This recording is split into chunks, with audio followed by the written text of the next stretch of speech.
During a Q&A with reporters this week, President Biden was asked, of course, what he thinks about Donald Trump running for president again. Because as we all know, in spite of his humiliations this past week, Donald Trump is still poised to make an announcement this coming Tuesday that he is, in fact, going to run for president.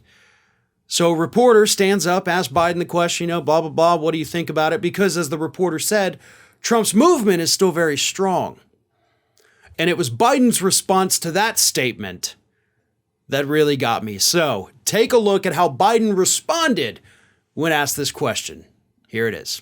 G7 conversation was tied to your predecessor, who is about to launch another campaign. So how do you reassure them, if that is the reason for their questioning, that the former president will not return, or that his political movement, which is still very strong, will not once again take power in the United States?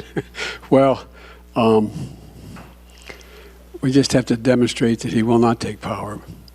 Biden was right to laugh at the question. He was also correct to immediately then say, listen, we're going to fight. We're going to try to keep this guy out of here. Nobody wants that. So 100% every bit of that response was wonderful. But what I love about the chuckle is the fact that it was genuine. Like, Biden legitimately laughed when that guy said, but Trump's movement is very strong.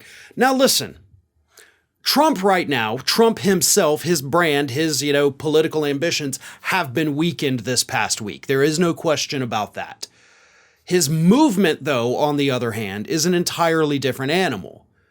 And I think sometimes we do have to separate Trump from the MAGA freaks. Because the MAGA freaks are still going to be around when Donald Trump is not. We have already seen other little MAGA freak candidates across the country win this week.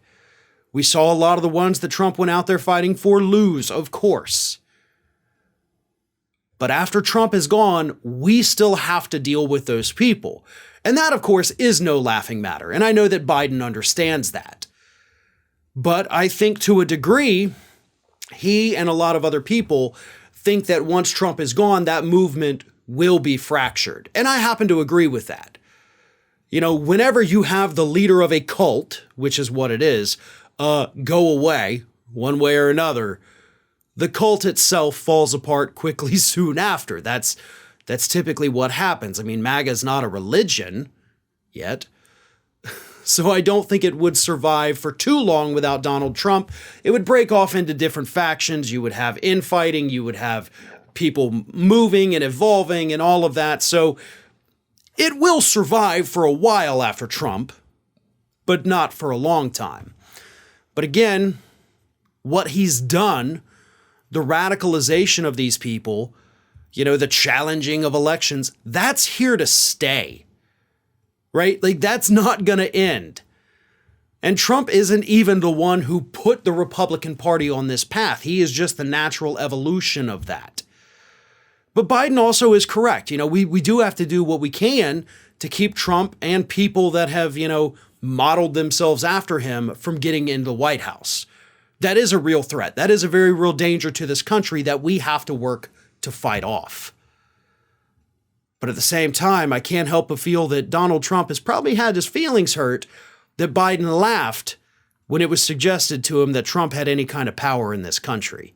That is the kind of thing that obviously gets under Donald Trump's skin, and we know that he pays attention to any mention of his name, so he had to have seen that. And I imagine he's probably pretty angry about it. And that's the best part. Hey everyone, this is Aspen. And did you know that for the low cost of $0 per day, you can subscribe to the Fair and Balanced YouTube channel? We also encourage you to like, comment, and share. But again, click that subscribe button and help Aspen not be so grumpy.